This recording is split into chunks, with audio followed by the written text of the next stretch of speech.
क्रांती अग्रणी जी.डी. बापू लाड यांचा वसा व वारसा लाभलेलं सांगली जिल्ह्यातील शरदचंद्र पवार यांचे राष्ट्रवादीचे युवा नेतृत्व, क्रांती कारखान्याचे अध्यक्ष माननीय शरद भाऊ लाड भाजपात दाखल।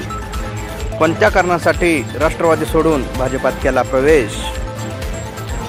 आज या ठिकाणी महाराष्ट्राच्या प्रदेश भाजपा कार्यालयाच्या ठिकाणी माझ्या असंख्य सहकार्याच्या पक्षप्रवेश सोहळ्याच्या वतीनं उपस्थित असलेले या भाजपा महाराष्ट्र राज्याचे प्रदेश अध्यक्ष रवींद्रजी चव्हाण साहेब, आमचे सांगली जिल्ह्याचे पालकमंत्री आणि आमचे मार्गदर्शक माननीय चंद्रकांत दादा, सांगली जिल्ह्याचे जिल्हाध्यक्ष सम्राट बाबा, आमदार सुधीर दादा, आमदार मनोज दादा घोरपडे, आमदार सत्यजित भाऊ, आमदार अमल माडे, माझे बंधुसुलभ सहकारी संगीत दादा कदम, माझे आमदार पृथ्वीराज बाबा, जिल्हा परिषदेचे माझे अध्यक्ष संग्राम भाऊ, पृथ्वीराज बाबा पाटील, पृथ्वीराज भैया आणि उपस्थित सर्वच माझ्या कानापासून आलेले सर्व माझे सहकारी बांधवांनी, त्यानंतर दादा हे आम्ही सगळेजण आमचे उत्सुक होतो की कशा पद्धतीनं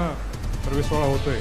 गेली 2 महिने आमच्या सगळ्या मतदारसंघात उत्सुकता लागून राहिली होती, पण याच्यापूर्वी आम्ही भाजपामध्ये थोडंसं आमच्यात अंतर होतं।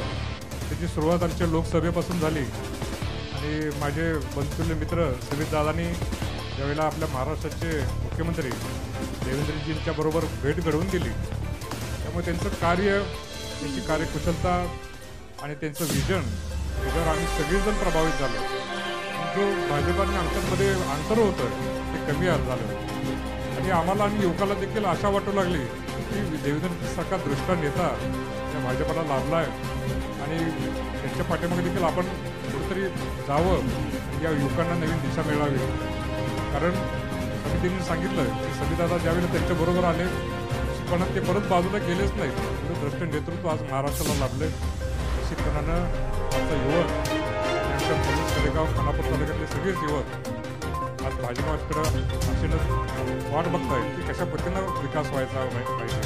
आणि आमचं सगळं क्रांतीचं घराणं आज जी.डी. बापू लाड यांच्या क्रांतीचा वारसा असलेलं घराणं आहे, त्यामुळे आम्हाला सेवेचा, समाजसेवेचा वारसा पहिल्यापासून आहे।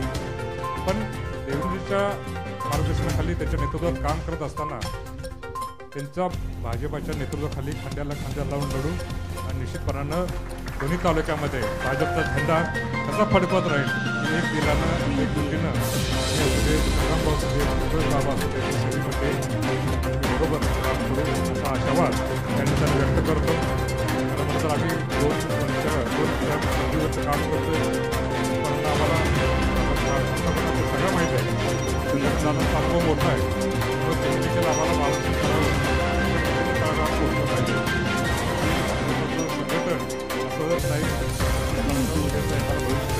भाजपाचा असेल आणि सगळी युवक मंडळी सहभागी असो असा एक आशावाद या निमित्ताने व्यक्त करतो।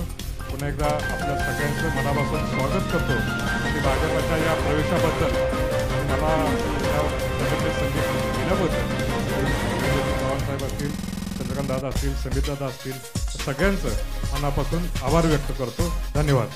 धन्यवाद शरद भाऊ।